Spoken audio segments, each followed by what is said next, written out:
Things I wish I knew before I started training. And before we go any further, we know that all of you guys and girls out there have got some beauties for us, so make sure you comment below straight off the bat. Absolutely, I think so many of us spent maybe 2 to 4 years of our first initial training kind of feeling like we were kind of pissing into the wind really. Feeling like we're not getting the results that we deserve and we're putting much more effort in than what we're getting in return. Definitely, so if you're super serious about changing your body, here's some of the stuff that you need to know.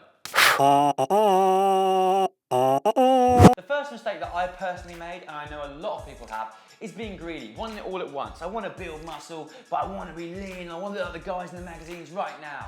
And it doesn't happen that way. Unless you're very new to training, losing body fat and building muscle at the same time isn't really going to happen. It's not very likely. Unless you're on gear. Yeah, we'll come back to that. So what you need to do is assess where you are now.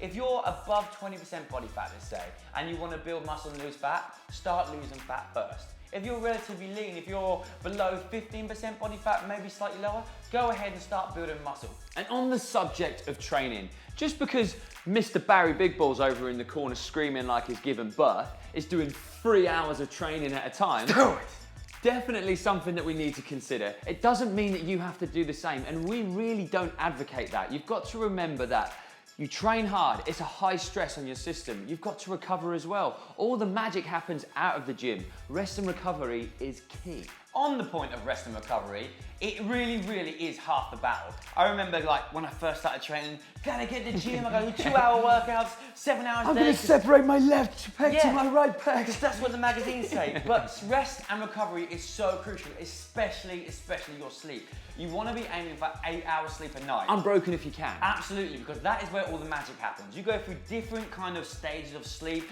REM, and it does different parts of your body. It kind of repairs you in different ways.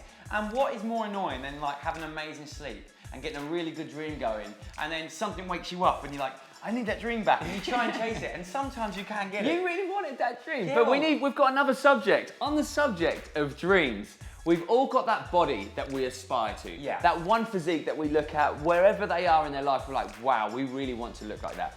But let's be serious. We need to wise up. In this modern world, a lot of people are taking steroids, right?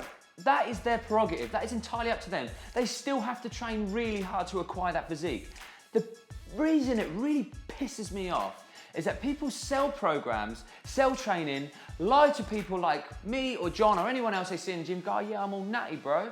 And they're not. They're just making a lot of money off people's insecurities and pretending. And that really annoys me. Yeah, I couldn't really care less. That's people's prerogative. But what I do care about is your health and your kind of maintenance of being healthy. Exactly. And what happens is you're sold unfair expectations. So you think, why am I changing? Why am I looking like this? I'm following this dude's program, but I'm not looking like him. And ultimately what that does is it encourages people to get away from the gym. It discourages them. Exactly. And that's not what we're about. So just try and be very aware of a lot of things that you see on Instagram, on social media are a fraction, a split second of people's lives. I could be manically depressed and I could put on a smile and go, he always looks so happy. Do you know what I mean? It's very much smoke and water.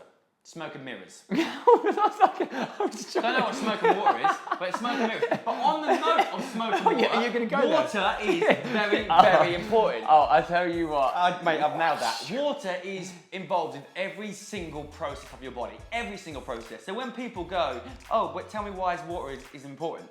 I've just told you, literally every single thing that happens in your body involves water. Evolution probably started from water. That you don't need to know any more than that. Yeah. Okay, so let's have a look at the psychological things. Head games, right? Everybody's having battles with their head, whether they're screaming about hating their body or they're comparing themselves to someone else or they're worried about their job or their home life or whatever it may well be. Head games happen. And just because I turn around and go, doesn't mean that I'm not having any problems in my life. Everybody has those things. And in the gym, it's so important to not get caught up in comparing yourself to everybody else's body or their goals or their training.